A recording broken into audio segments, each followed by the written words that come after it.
y nada más. Presenta.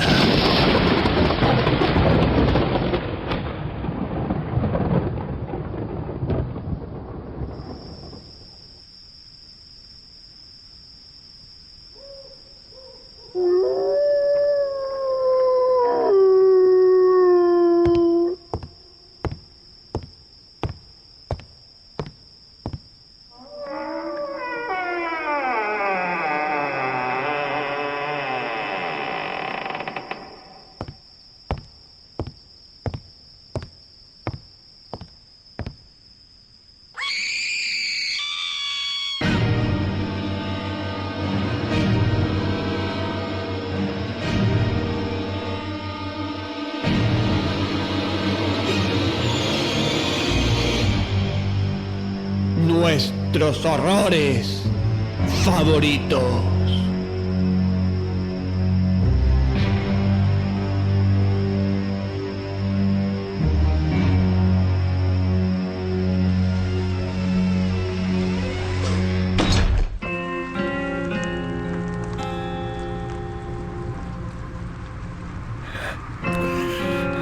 No puedo más.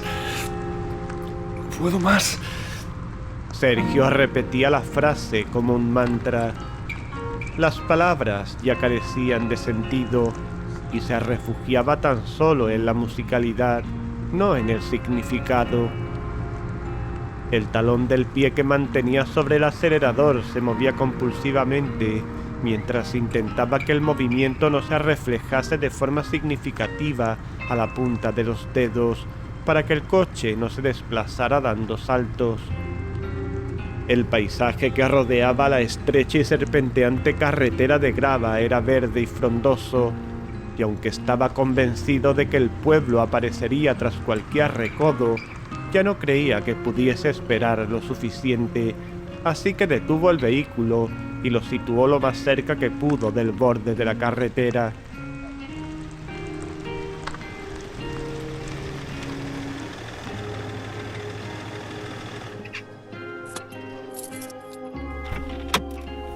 Salió al exterior y se introdujo entre la espesa vegetación tras pulsar el botón de cierre de la llave y oír el familiar doble pitido que le indicaba que las puertas estaban bloqueadas. El aire era frío en el exterior y una nube de vaho se le pegó a la boca como el humo del tabaco a la de un fumador. El sol se estaba retirando a su merecido descanso, pero aún quedaban algunos minutos de luz. Si me vieran ahora mis alumnos. Susurró mientras se abría la cremallera y daba alivio por fin a su vejiga. Mientras lo hacía, se dio cuenta de que de haber esperado a llegar al pueblo y encontrar un bar abierto, se lo habría hecho encima. Y con una tranquilidad y un sosiego que minutos antes eran impensables, volvió a la carretera atravesando de nuevo la verde y fresca hojarasca. En cuanto pisó la grava, sintió que algo no iba bien. No era capaz de definir el qué, pero algo no encajaba. Miró a su alrededor y se sintió como el protagonista de una de esas películas de terror de serie B que tanto le gustaban. Ahora la cámara muestra el encuadre visto desde las hojas, desde donde él me vigila. Pensó y desechó la absurda idea con un leve escalofrío, a la vez que pulsaba en la llave el botón para desbloquear las puertas. La sensación de que algo malo ocurría no lo abandonó al entrar en el coche, así que se apresuró a girar la llave en el contacto y se alejó del lugar a una velocidad que rozaba el límite entre lo aconsejable y lo que no lo era.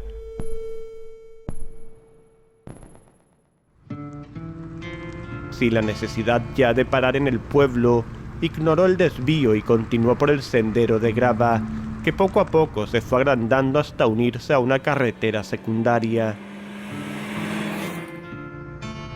Cuando alcanzó la principal, el sol ya hacía rato que se había ocultado tras las montañas, y una noche carente de luna robaba todos los colores al paisaje, y lo sustituía por sus desagradables versiones color ceniza. La carretera se extendía ante sus ojos, recta, inexorable, aburrida. Sintió que un leve nubarrón de sopor luchaba por instalarse entre sus ojos y sacudió la cabeza para tratar de espabilarse. El móvil, en el asiento del acompañante, marcaba que Sara había intentado ponerse en contacto con él hacía un buen rato. Ya se le ocurriría una buena historia que contarle cuando estuviese de regreso. Levantó la vista del móvil y la centró de nuevo en la línea discontinua que pasaba con una cadencia desesperante junto al coche, cuando en una milésima de segundo captó un movimiento a través del retrovisor. Algo que se había ocultado a toda prisa en el asiento de detrás. Estaba seguro. Algo, o mejor dicho, alguien. ¿Quién hay ahí? Tartamudeó, pero solo tuvo silencio como respuesta. Y sin embargo había visto algo. Estaba seguro. Una nueva oleada de escenas sacadas de películas de terror de serie B le asaltó. Debía levantar el pie del acelerador. Si había alguien en el asiento de atrás, no se atrevería a atacarle mientras mantuviese esa velocidad, por su propio bien. Pero, ¿qué pasaría si pisaba el freno para salir del coche? ¿Le saltaría al cuello una navaja en mano? Quizá ni siquiera le diese tiempo a ver con qué le atacaba. Un segundo vivo y al siguiente muerto. Así de sencillo. Tembloroso, mantuvo la presión del pie sobre el acelerador hasta que se decidió a tratar de establecer una conversación una vez más con quienquiera que fuese el que se encontraba oculto en el asiento de atrás. Fuera, la carretera se introdujo por un estrecho paso entre dos desniveles montañosos, como siguiendo el rastro horadado por la áspera piel de una serpiente gigantesca. La oscuridad se hizo más profunda, con una presencia casi física. El resplandor de las luces del coche a ambos lados de la carretera creaba monstruos que se ocultaban al tratar de mirarlos. A cada leve movimiento del volante para seguir la forma de la carretera, las ruedas escupían diminutas piedras del arcén. Sé que estás ahí, dijo tratando de aparentar tranquilidad, pero sin poder evitar un evidente temblor en la voz. Los ojos, abiertos hasta casi salir de sus órbitas, escudriñaban el retrovisor a la búsqueda de cualquier mínimo movimiento que delatara la posición de un supuesto atacante, pero sin conseguir ver nada. Por un instante le asaltó la duda de que quizá estuviese equivocado, de que la imaginación le estuviese jugando una mala pasada, espoleada por la sensación que había sentido al parar en el bosque. Durante una milésima de segundo contempló la posibilidad de reducir la velocidad, de pisar el freno y bajar para comprobar que había estado haciendo el idiota, que se había dejado llevar. Y entonces vio la figura que estaba allí y a la vez no estaba. Semitransparente, erguida en el asiento trasero, mirando a su alma directamente a través del retrovisor. Y ahora ya no está en el coche.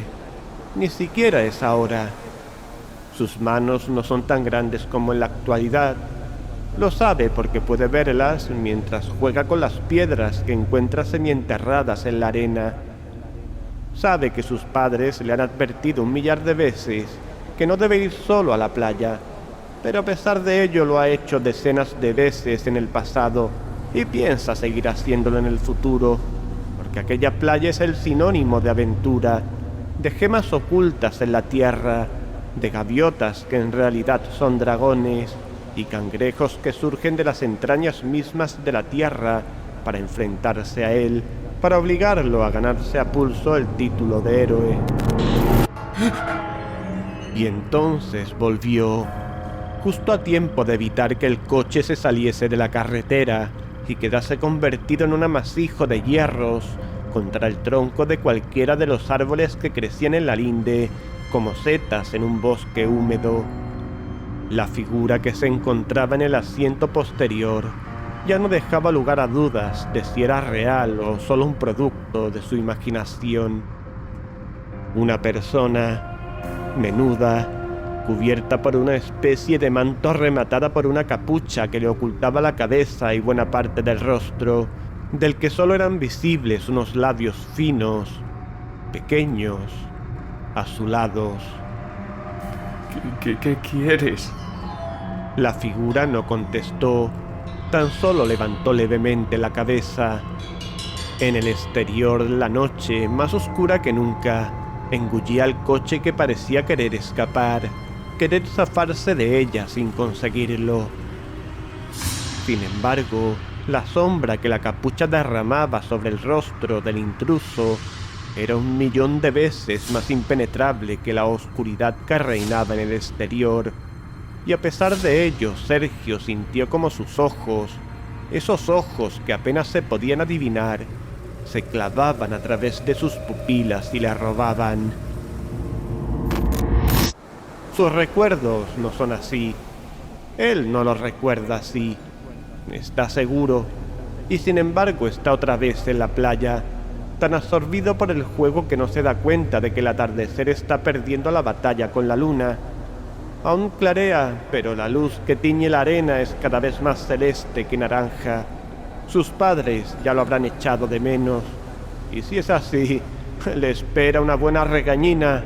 Así que coge su espada, el trozo de raíz que las olas han arrastrado hasta la orilla, y su escudo, el plato de plástico que ha desenterrado con sus propias manos, y se sacude para eliminar cuanta arena le sea posible.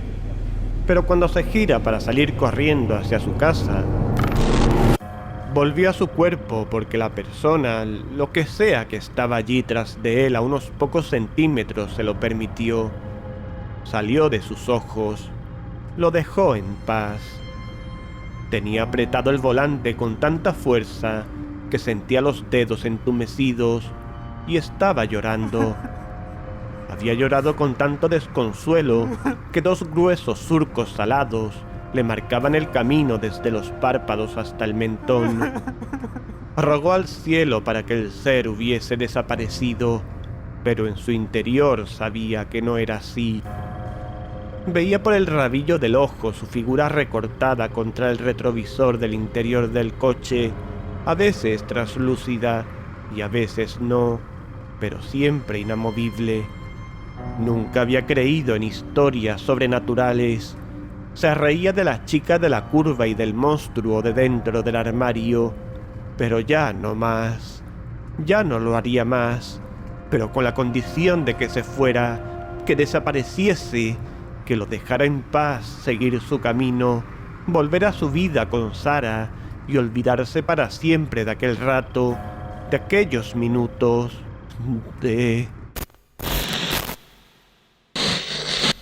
De repente su corazón se aceleró hasta el punto en que resultaba complicado distinguir cada latido del siguiente. En el reloj del salpicadero brillaban en azul verdoso las 10. Las 10 de la noche. Había perdido casi 3 horas de su vida sin saberlo. Había conducido en un estado parecido al sonambulismo. ¿Qué le estaba haciendo su extraño e indeseado pasajero, además de obligarlo a recordar cosas que ni siquiera sabía que estaban almacenadas en su cabeza? ¿Y dónde estaba? ¿Hacia dónde conducía? Las luces del coche bañaron las desgastadas indicaciones que se mantenían de pie a duras penas en el arcén, y sus ojos se abrieron hasta convertirse en gruesas y blancas canicas atrapadas en sus cuencas. Y entonces... ¡Grita! Grita con todas sus fuerzas, pero ya no hay nadie en la playa que pueda oírlo. El monstruo se ha asegurado de que nadie va a interrumpirlos. Se ha acercado por su espalda y cuando ha podido verlo ya es demasiado tarde. lo arroja al suelo y lo aplasta con su peso. Es inmenso y por más que lucha no puede moverse. No hay posibilidad alguna de escapar. Entonces el monstruo le hace cosas que sabe que no están bien. No está seguro de por qué, pero lo sabe. Quiere gritar, pero no puede hacerlo porque la inmensa mano del monstruo le atenaza la boca. Lo enmudece sin que pueda hacer nada por evitarlo. Siente dolor, siente miedo, siente vergüenza, pero el recuerdo más fuerte es el sentimiento de culpa por la arena que invade cada recoveco, de la que no se podrá librar jamás. Las lágrimas empañan su visión, y en ese momento se dio cuenta de a dónde lo dirigía aquel camino, y suplicó a voz en grito. No quería ir. No quería ir allí de ninguna de las maneras. Porque el miedo que le provocaba el sitio era superior al que le hacía sentir el ser de la capucha y los labios azulados. Fuera la carretera serpenteaba montaña arriba, ocultándose tras recodos de piedra, para surgir unos metros más arriba en un camino cada vez más empinado, como una serpiente cortada en trozos por las ruedas del tráfico en una autovía. Arriba, cada vez más arriba, donde el tráfico era más escaso y las carreteras casi perdían la condición implícita en su nombre para convertirse en simples senderos hasta llegar a la curva cerrada. Pero lo que no sabe es que no tiene sentido preocuparse, porque jamás va a volver a ver a su padre ni a su madre. Jamás va a volver a jugar a los caballeros en la playa. De hecho, jamás va a volver a jugar a nada en absoluto. Ahora su mundo se reduce a él, al monstruo que se esconde tras las lágrimas, unas lágrimas que le entorpecen la visión al principio, pero que finalmente se van, dejándole descubrir que el monstruo no es más que un hombre, el hombre que pisó el freno con desesperación, tratando de esquivar un final que ya no podía ser evitado. El niño se echó la capucha hacia atrás y Sergio pudo ver en el retrovisor sus ojos sin vida, su piel azulada por la falta de oxígeno, su pelo enmarañado y sucio por la arena de la playa. Pero eso no puede ser, porque el niño ya no está encerrado en el maletero, porque ya iba de vuelta a casa después de enterrarlo, porque era imposible que estuviese otra vez tan cerca del sitio, porque el coche ignoró que la carretera se desviaba hacia la izquierda en una curva cerrada y siguió adelante en línea recta, destrozando la barrera.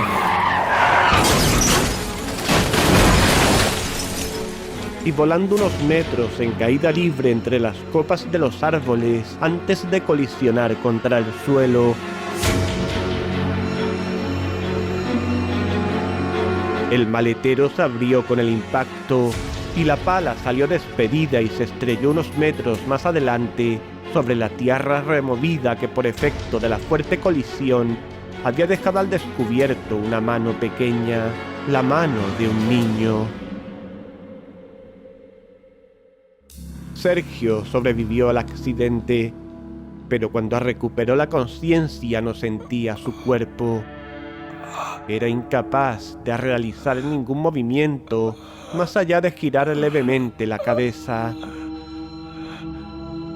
La sangre que le emanaba de la frente le nublaba la vista, pero aún así podía ver claramente que estaba en el sitio, justo en medio del sitio, sobre las tumbas sin lápidas ni ataúdes, y los niños estaban allí, rodeando el coche, mirándolo con sus ojos vacíos sin vida, todos, desde el primero, el de años atrás, hasta el de esa misma tarde, el que acababa de enterrar hacía tan solo unas horas. Sergio gritó con toda la fuerza que le permitieron sus pulmones, y el grito quedó apagado por el sonido de las sirenas de la ambulancia y la policía. Los niños se miraron y sonrieron.